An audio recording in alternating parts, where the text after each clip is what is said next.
Do you know what I find fascinating? I find religion very, very fascinating. In the same way that I would find Harry Potter fascinating, or I would find Star Wars fascinating. Even if you don't believe it, if you treat it as a work of fiction, a collection of fairy tales, of mythology, that's very fascinating. In the same way that Greek mythology is fascinating. It's got some great stories, it's got some great characters. In both Christianity as mythology and other ancient mythologies, such as Greek, Roman, Egyptian, they offer an insight into what ancient peoples were like. Because religion serves a purpose. The purpose of religion is to provide both a sense of comfort and an explanation for the natural things that go on around us. What do I mean when I say a sense of comfort?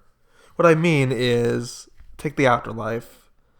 Most, not all, but most religions have a form of the afterlife wherein once you die, you're transported to usually a better place than what's on earth with little suffering.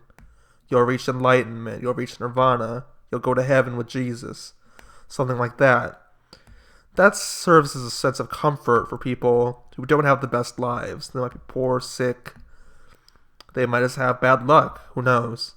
But that offers a sense of warm comfort that they can always say, well, my life sucks now, but if I'm a good person, when I die, I'll go to heaven and I will be free of all suffering. And that serves as sort of motivation, although it can also have the opposite effect. Well, someone will say, you know what, fuck it, I'm going to heaven anyway. Time to just be a lazy piece of shit and do nothing. And it also serves, obviously, as a source of explanation. Well, the first religions since the beginning of time, have been, oh, I saw a lightning bolt. Oh, I saw fire. I saw somebody die. Why did this happen?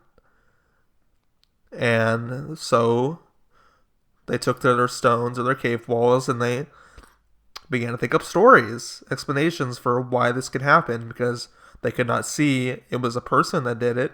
So in their mind, well, I must create this fictional deity that created it as some sort of answer for what is going on.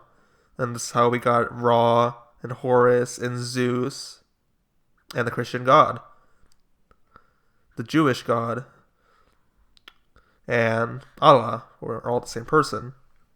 They serve as explanations for what goes on around us. So, taking that into account, you can see what people were worried about. You can see a fertility god. Fertility in the sense of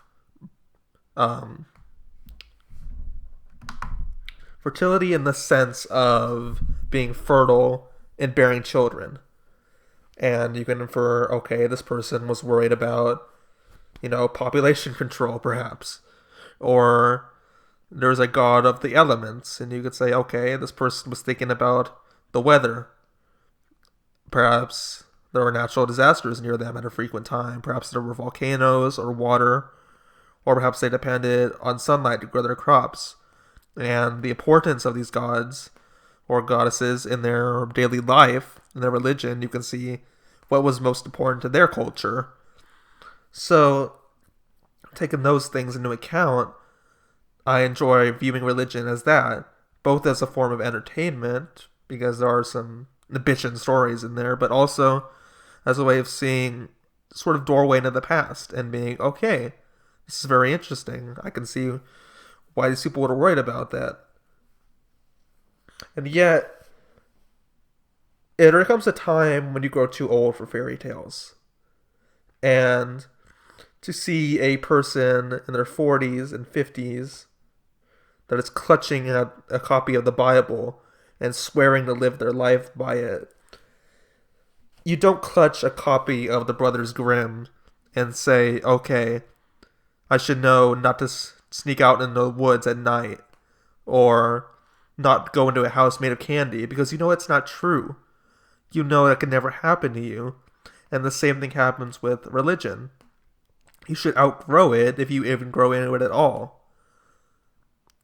It may be an unpopular opinion, especially where I live, but it's the truth. You should view it as a form of entertainment, but not a how-to guide. You should live your own life the way you think you should live it, and not have a 2,000-year-old book written by people in the desert tell you how to live your life.